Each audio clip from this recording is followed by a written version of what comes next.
Hi folks, hope you're doing well. So the Champions League final just finished with Real Madrid beating Dortmund. Yeah. Dortmund were okay, not too bad. They had chances but they didn't put them away, and that is, yeah. That can kill you at this level, and yeah, it did. Plus, they made mistakes. They made a few mistakes that led to the first goal, and then the second goal, yeah, the left back just passed the ball across the defensive line, and oops. Yeah.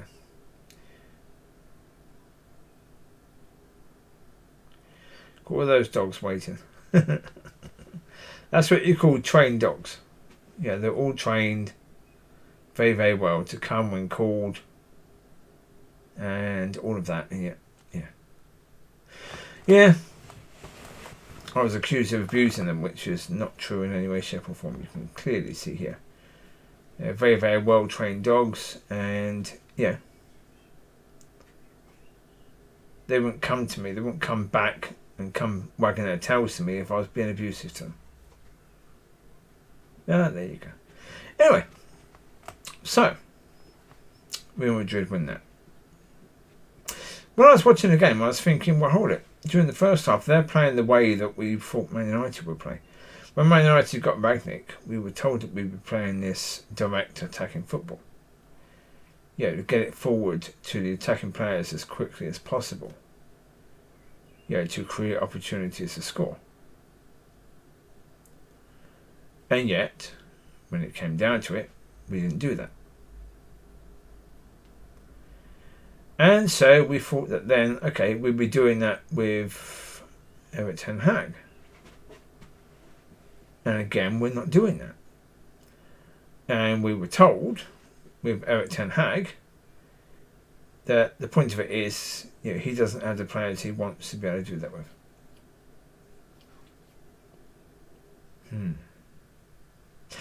Well, okay. We had some of the fastest attacking players. We need that. Yeah, they can control the ball and they can run with the ball and yeah, do all that. So therefore, that's very important if you want to play that way. So we had that. We had defenders who could pass the ball. Yeah. What more do you need? Well, what more do you need is you need defensive players who will assist the attackers, who will play a slightly higher line and assist. And the attackers, when you lose the ball, will come back. Okay? Now, if you're a manager and you cannot train the players to do that, then one would say, how on earth did you get the job to manage this team? It's insane. You should never have got the job, should you? No, in any way, shape or form, you should never have got the job. And yet you did. Yet you got the job. And what you do with it? Yeah?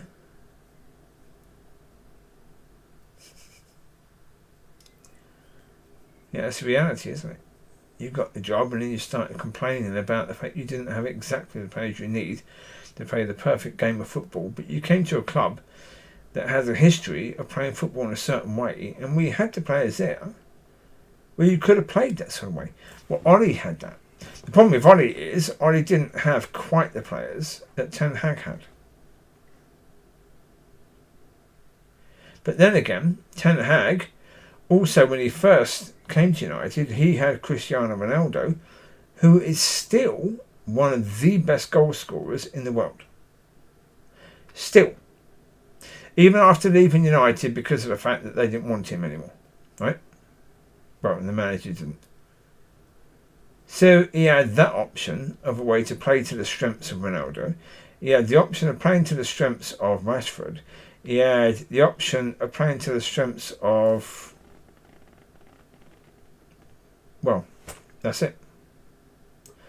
And what did he choose? Well, there was no strengths with the way he wanted to play. So again, how can you blame the players for that?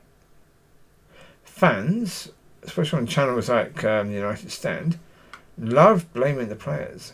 But as I said before, the reason why they blame the players isn't because of the fact that the players are to blame, because only a complete idiot is going to think the players are to blame, because the player's job is to play.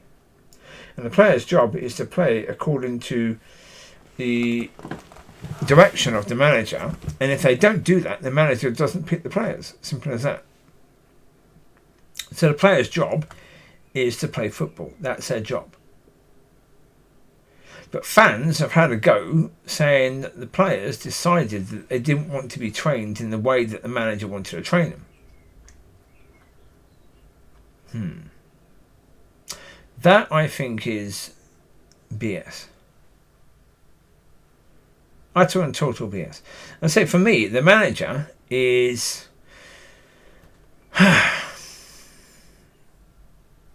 well, as I say, look at Erik ten Hag. Erik ten Hag came through the system at Ajax. Ajax, basically, the manager there, when he was there, all he had to do was basically pick the team. That was it. He had coaches. He had a whole system going all the way through. He had a director of football. He had a technical director. He had everything. And all the people were the best in class in Dutch football, and had been there and had come through the system. And the system at that point in time was working perfectly. It was about to implode, but at that point in time it was working perfectly. But Ten Hag was the last manager it was working perfectly for, because everything started to fall apart. They got rid of too many players too quickly, and they lost too many members of staff that they couldn't then replace, and the system then just started falling apart. But for that time, it was running like a well-oiled machine, and he was a part of that machine. At United, he was expected to be the blinking machine, and that's the problem. He's not. That isn't him. That isn't what he can do. There are managers who can do that, but not him. He isn't that type of manager. That's why, when they were talking about, and it may have been false reports, I think it probably was, when they were talking about the fact United were looking at McKenna, I was thinking, great, good. Allow Ten Hag to leave, if possible. Make a decision between the club and the manager, so they don't have to pay him a lot of money, because obviously he's not poor. He's got a lot of money already, so therefore he doesn't need the money, and the club needs the money more than he does. So therefore, if they can agree that it's better for everyone for him to leave, great, and replace him with that manager, great. But they didn't, and that manager has now signed a new contract with Ipswich. So therefore, we can't get him now. So, and now people are saying, because we can't get him now, we should stay with the manager we've got now. Really? That's not a good reason to have this manager. That's not a good reason to choose to keep him, because you can't get the other manager to replace him. Really? You should only keep him because he's the right manager right now for the club. If he's not, then sack him. Get rid of him now. So for me, to be honest, I think you could probably have a dinner lady who could be in charge of the club and do as good a job as Erik ten Hag has done. Because, as I say, the dinner lady is as qualified to do the whole stuff as Erik ten Hag is. So therefore, always set dinner lady well.